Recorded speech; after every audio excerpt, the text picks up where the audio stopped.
Ikalawang Timoteo 3 verse 1 to 4. Dapat mong malaman na sa mga huling araw ay darating ang mga panahon ng kaguluhan, sapagkat ang mga tao'y magiging maibigin sa sarili, maibigin sa salapi, palalo, mapagmataas, mapagsamantala, suwail sa magulang, walang utang na loob at lapastangan sa Diyos.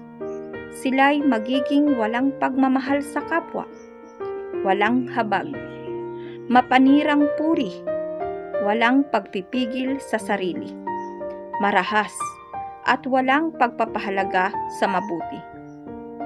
Sila'y magiging mga taksil, padalos-dalos, mayayabang, maibigin sa kalayawan sa halip na maibigin sa Diyos.